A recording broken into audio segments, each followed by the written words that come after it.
Hello HEMA friends.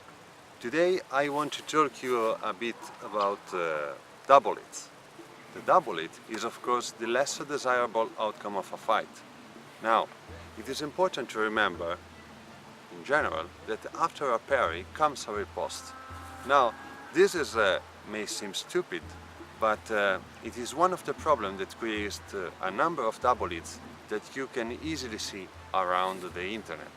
When you see someone which is sparring, sometimes he just forget to parry the riposte simply because he wants to keep the initiative, because maybe on the Lichtenauer manual it is written that you have to always take the initiative for yourself and keep attacking. But sometimes this is a misunderstanding of what the manuals are trying to say. Trying to keep the initiative is a very good thing to do, because you only hurt your opponent in general when you have your initiative or when you have retaken the initiative. Keeping the initiative is a very good thing, but it's not only done with throwing attack and attack one after the other. You can just take the initiative with the first attack, lose it because the opponent is parry, and then retaking it by parrying his riposte and then attacking again. Or you can decide to attack into the opponent attack, or better, into the opponent riposte, to retake the initiative for yourself. This is a even more cool and more complex way to retake the initiative, which creates even a better situation, because you steal from the opponent even more time. But of course, it is better that you try to do what is better for your level. This is my advice. If you are at the beginning, maybe parry and riposte is the better thing to do. Trying to do a complex action on tempo is not a very good thing to do, at least in the beginning. Now, when you are trying to do your parry and riposte action, you have to remember always this thing. People are different. There is a different level of experience, different level of speed, because there are different level of physical training also, and of body mechanics. Now, when you face an opponent, this opponent may be slower or faster than you, and this may influence the thing that I have said before. So, if the opponent is very slow in parrying, but still parry the attack, but is not really fast in throwing back the riposte, maybe in this situation you may decide to keep the initiative and try to do another attack. But on the other way, if you are facing a fast opponent, which is very reactive, is very experienced, probably will parry, and after the parry it will come a riposte. So you have to take this in consideration. The rules are very important, because most of the times things follow the rules, if you understand them, of course. On the other way, sometimes you have to break some rules against some opponents, because if you try to follow the rules, you maybe waste an occasion to hit the opponent safely.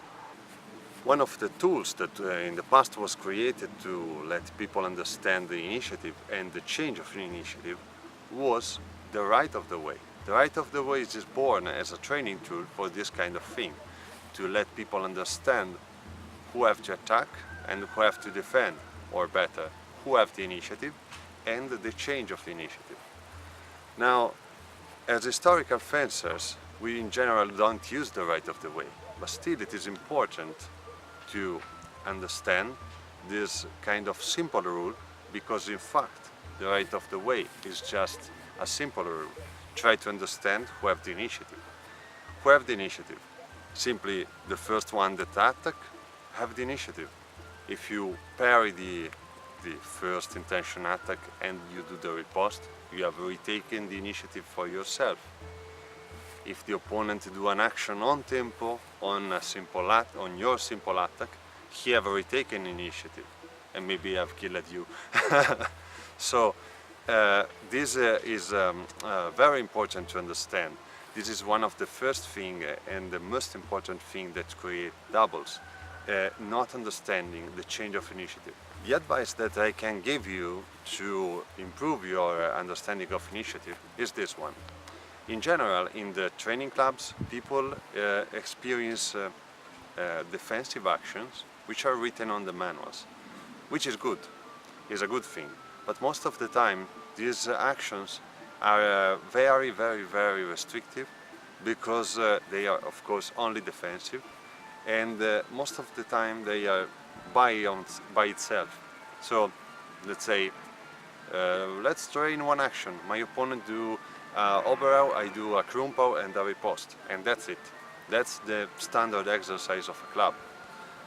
There are a number of exercises, a number of actions, but if you don't put it together to recreate more complex exchanges and so recreate changing of initiative during your training, it is more harder to understand the change of initiative during a free fight, because things become, of course, even worse. This is, of course, the first thing that you can do. Create more complex situation in your training to understand how to manage more complex action during a sparring or even a tournament.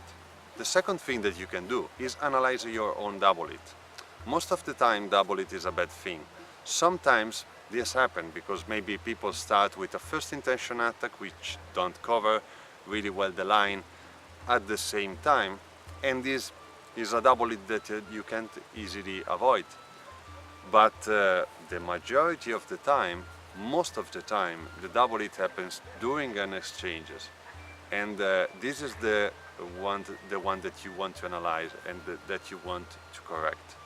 So try to watch your own videos, or try to talk with your training partner when a double hit happens, and talk about what is happening, and try to create in your mind this situation, and try to analyze who have done the error, who had the initiative in this moment, and who have not understood it. So this is the second thing that you can do. The third and last advice that I can give you is try sometime to do some slow sparring.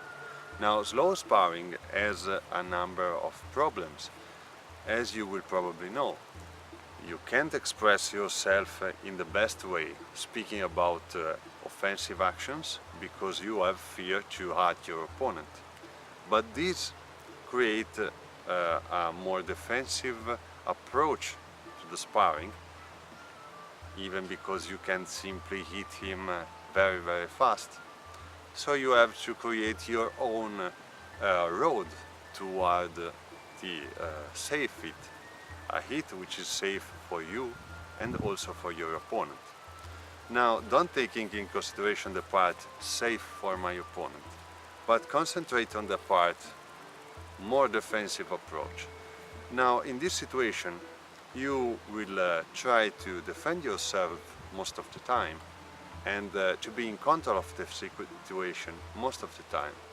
This is a good training for people that doesn't understand initiative, especially if you do it in the first stages of your training. But of course, it is always useful. When you do this kind of sparring, you focus more on controlling the opponent weapon, on pairing the opponent attacks, and lesser on trying to attack the opponent in an extremely risky way, because of course you have fear also for yourself. So this is a good idea to train a more defensive approach to understand the change of initiative. So if you want to do lesser double hits, remember, try to understand initiative, try to learn how to understand initiative, how to understand the change of initiative, and you will see that everything will go in a better way. Guys, thanks for watching, and remember, if you want to see more of my videos, be it about technical stuff, about techniques, about theory or whatever, just join my Patreon page, my Patreon community. You will see the link under this video, and as always, thanks for watching. See you next time.